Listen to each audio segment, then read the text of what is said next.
اس نشست کے اعتبار سے میرا الوداعی تحفہ ہے آپ کے لیے، اور وہ یہ کہ میری جو دینی، ملی، تاریخی، سیاسی، عمرانی جو سوچ ہے، جو فکر ہے میرا، جو 50 برس سے زائد عرصے کے مطالعے اور غور و فکر پر مبنی ہے، جس مطالعے میں میری آنکھیں بنیادی طور پر قرآن اور حدیث ہیں، لیکن یہ کہ دنیا کا مشاہدہ، کھول آنکھ، زمین دیکھ، فلک دیکھ، فضا دیکھ، دنیا میں کیا ہو رہا ہے، کیا کیا عوامل ہیں، ماضی کیا تھا، ہم کہاں کھڑے ہیں، اب کہاں جانا ہے، اس پر میری ایک سوچ ہے، میرا فکر ہے۔ پھر یہ کہ ہماری اخروی نجات کا دار و مدار کس چیز پر ہے؟ تاریخ کے بہاؤ کو نہ میں روک سکتا ہوں، نہ آپ روک سکتے ہیں، وہ تو ڈانگ بہتا رہے گا، اور اس کو فیصلہ کرنے والا صرف اللہ ہے۔ کسی فرد بشر کے اختیار میں نہیں ہے کہ وہ تاریخ کے بہاؤ کو موڑ دے۔ ہاں، محمد رسول اللہ نے موڑا تھا صلی اللہ علیہ وسلم، لیکن یہ ہے کہ ہم اس تاریخ کے بہاؤ میں تنکوں کی طرح بہتے چلے جائیں، یا یہ کہ ہمیں کچھ کرنا ہے۔ اس اعتبار سے میں اپنے فکر کا خلاصہ آج آپ کی خدمت میں پیش کروں گا، وہ میرا اس سلسلہ اجتماعات کے اعتبار سے الوداعی تحفہ ہوگا۔ اب میں آغاز کر رہا ہوں۔ پہلی بات، اس سبب میں 3 باتیں مجھے کہنی ہیں۔ سب سے پہلی بات یہ کہ زندگی کی سب سے بڑی حقیقت موت ہے۔ ہم بھلائے رکھتے ہیں، اپنے ذہن سے اسے دور رکھتے ہیں، لیکن واقعہ یہ ہے کہ زندگی کی سب سے بڑی حقیقت موت ہے۔ خدا کے منکر پیدا ہوئے ہیں، لیکن موت کا انکار کرنے والا تو کوئی پیدا نہیں ہوا۔ اس لیے میں نے آیت آپ کو سنائی، کل نفس ذائقۃ الموت، ہر سی نفس کو موت کا مزہ چکھنا ہے، ہر جاندار کو موت کا مزہ چکھنا ہے۔ ثم الینا ترجعون، پھر ہماری طرف لوٹا دیے جاؤ۔ تو زندگی کی سب سے اہم حقیقت موت، اور موت کے بعد رجوع اللہ، آخرت، یہ سب سے بڑی حقیقت ہے۔ ایک حقیقت سب مانتے ہیں، سب جانتے ہیں، دوسری حقیقت کے اوپر پردہ پڑا۔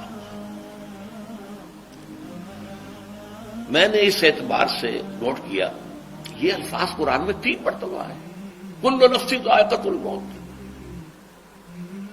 ہر جاندار کو موت کا مزہ چکھنا ہے۔ انبیاء اس سے مستثنا نہیں رہے، رسول اس سے مستثنا نہیں رہے، اولیاء اللہ مستثنا نہیں رہے۔ وقتی طور پر استثناء حضرت عیسیٰ کا ہے کہ ابھی وہ زندہ ہے، لیکن عیسیٰ یاتی علیہ الموت، حضور نے فرمایا عیسیٰ پر بھی موت آئے گی، جب دوبارہ آئیں گے، زمین پر اتریں گے، پھر اس کے بعد ان پر موت وارد ہوگی، ان کی نماز جنازہ پڑھی جائے گی، انہیں دفن کیا جائے گا حضور کے پہلو میں، شادی بھی کریں گے، اولاد بھی ہوگی۔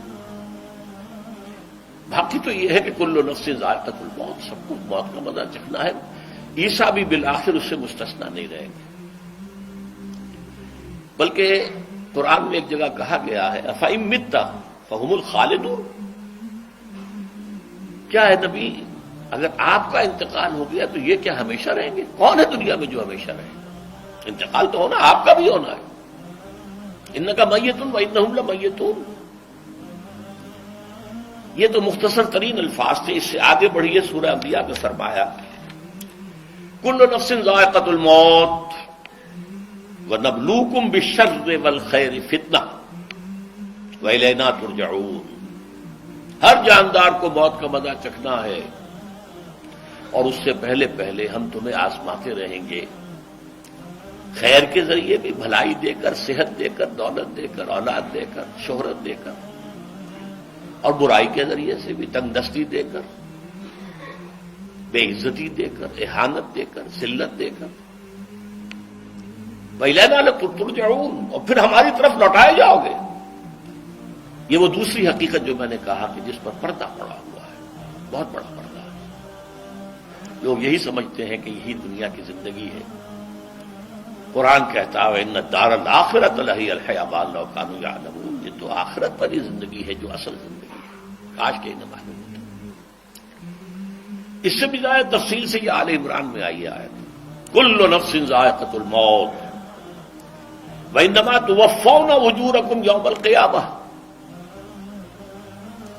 ہر جاندار کو موت کا مزہ چکھنا ہے اور پھر تمہیں پورا پورا تمہارا اجر اور بدلہ دے دیا جائے گا قیامت کے دن۔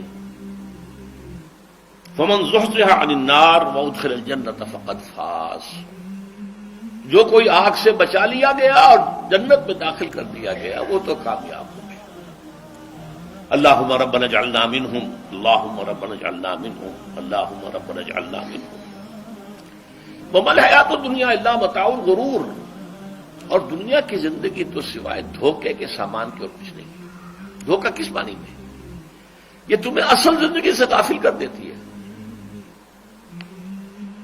تم کہیں سفر پر جا رہے تھے، تمہارا کہیں گھر تھا، تمہیں واپس آنا تھا، تم راستے ہی میں کسی دلچسپی میں ایسے مگن ہوئے کہ گھر بار سب بھول گئے۔ یہ تو تمہارا عارضی سا سفر تھا، تم نے اسی کو اپنی منزل بنا لیا، اپنا ٹھکانہ بنا لیا، تو دھوکہ دیا اس نے تمہیں۔ ویسے دنیا کی زندگی دھوکہ نہیں ہے، بڑی حقیقت ہے، اس لیے کہ حضور نے فرمایا انما الدنیا مزرعۃ الآخرہ، یہ دنیا آخرت کی کھیتی ہے، یہاں بو گے تو وہاں کاٹو گے، یہاں کچھ کمائی کرو گے تو وہاں اس کا بدلہ ملے گا۔ اس اعتبار سے دنیا بہت بڑی حقیقت ہے، ایک ایک لمحہ بہت بڑی قیمتی شے ہے، لیکن اگر یہ دنیا تمہیں آخرت سے غافل کر دے تو اس سے بڑا دھوکے باز اور کوئی نہیں۔ یہ اصل دجال ہے۔ میں نے تقریباً 60 برس کی عمر کو جب میں پہنچا تھا تو موت کا انتظار شروع کر دیا تھا۔ میرے قریبی احباب کو معلوم ہے، میں کہتا رہا، یہ بھی کہتا رہا کہ بھائی میں اپنے حصے کا کام کر چکا ہوں، جتنی صلاحیت اللہ نے دی تھی، جتنی بھی میرے اندر استعداد تھی، میں اس کو بھرپور طریقے پر استعمال کر چکا ہوں۔ دم واپسی برسرے راہ ہے عزیز و اب اللہ ہی اللہ ہے، یہ میرا معاملہ رہا ہے 60 برس کی عمر سے۔ اس کے بعد اللہ نے مزید 14 برس دیے ہیں، یہ نافلۃ لک کے درجے میں میں کہتا ہوں، اس کا اللہ کا عطیہ خصوصی ہے، نفل ہے، ہمیشہ کہتا رہا ہوں۔ مصنون زندگی تو 61 برس ہے ہمارے حساب سے۔ علامہ اقبال کے بارے میں سنا ہے کہ رویا کرتے تھے کہیں میری عمر حضور کی عمر سے زیادہ نہ ہو جائے۔ وہ 6 مہینے کم ہی رہی ہے حضور کی عمر سے۔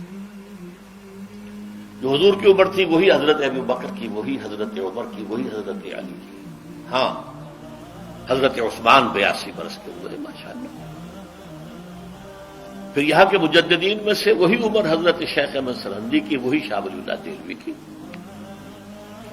ہاں، شیخ عبدالحق محدث دہلوی رحمۃ اللہ علیہ 82 برس کے ہوئے۔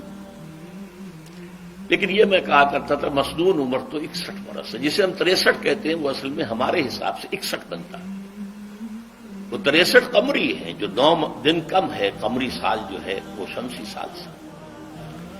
بہرحال میں اس وقت سے منتظر تھا، لیکن جو بھی وقت اللہ نے دیا ہے، اللہ کا شکر ہے، وہ مفید کاموں میں لگا ہے۔ ان میں خاص طور پر میں سمجھتا ہوں کہ اللہ کا مجھ پر سب سے بڑا احسان، اور مجھ ہی پر نہیں، بہت بڑے پیمانے پر لوگوں پر جو احسان ہوا ہے، وہ میرا 1998 کا دورہ ترجمہ قرآن ہے جو کراچی میں ہوا تھا۔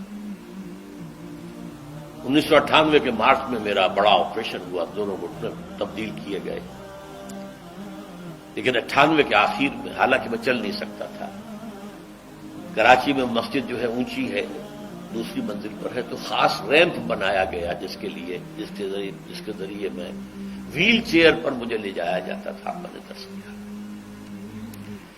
اس درس کی گزشتہ چند سالوں سے پوری دنیا میں جو گونج ہوئی ہے اللہ کے فضل و کرم سے، اللہ کی کوئی حکمت خداوندی اس کے ساتھ وابستہ ہے۔ اس میں میرے کسی کام کو دخل نہیں ہے، میری کسی کوشش کو دخل نہیں ہے۔ میں نے تو جو درس میں دیتا آ رہا تھا سن 85 سے دورہ ترجمہ قرآن، البتہ یہ بات ضرور ہے کہ میں نے محسوس کیا تھا کہ سن 98 کے اس درس میں دورہ ترجمہ قرآن کے مجھے خصوصی انشراح حاصل تھا۔ میری ساری گفتگو کا حاصل کیا ہے؟ دیکھیے، نظریاتی تحریکوں کا تعلق اشخاص سے نہیں ہوتا، ٹھیک ہے، کوئی اس کا داعی ہوتا ہے، کوئی اس کا مؤسس ہو جاتا ہے، کوئی اس کا آغاز کرنے والا ہوتا ہے، لیکن نظریاتی تحریک افراد سے وابستہ نہیں ہوتی۔ افراد آتے چلے جاتے ہیں اپنا اپنا حصے کا کام کر کے، جس کو جتنا مقدر ہے، جس کی جتنی اللہ تعالیٰ کی طرف سے توفیق ہے، وہ اپنا کام کرے گا، چلا جائے گا۔ یہ چمن یوں ہی رہے گا اور ہزاروں جانور اپنی اپنی بولیاں سے بول کر اڑ جائیں گے۔ مبارک ہیں وہ لوگ جنہیں قرآن کی بولی بولنا نصیب ہو جائے۔ بَإِنْ يَحْسَبُ أَنِّي مِنْهُمْ، مجھے گمان ہے، اللہ کا فضل ہے کہ میں ان میں سے ہوں، میں نے قرآن کی بولی بولی ہے، اور قرآن مجید کو جیسا کہ وہ ہے ایز اٹ از، اپنے کو مذمومہ خیالات، اپنے کوئی ذہن سے زائدہ نظریات کو میں نے اس میں دخل نہیں دیا۔ اسے انگریزی میں آپ آبجیکٹولی کہتے ہیں، خالص معروضی طور پر قرآن کو پڑھا، قرآن کو قرآن سے سمجھائے، یا پھر سیرت رسول سے سمجھائے۔ میں لفظ سنت کی بجائے سیرت استعمال کر رہا ہوں۔ قرآن مجسم حضور تھے صلی اللہ علیہ وسلم، اور حضور کی سیرت اور حیات جو ہے وہ قرآن مجید کی اصل تفسیر ہے۔ یہ حقیقت بھی بہت کم لوگوں کے علم ہے۔ وہ احادیث کا نام تو لیتے ہیں، احادیث بھی ہے، سیرت بھی تو احادیث ہی سے ہمیں ملتی ہے، لیکن میں خاص طور پر سنت یا حدیث کی بجائے سیرت کا استعمال۔ قرآن کی دو سورسز ہیں، قرآن خود اور سیرت رسول صلی اللہ علیہ وسلم۔ بہرحال انشاءاللہ العزیز یہ کام بڑھے گا، چلے گا۔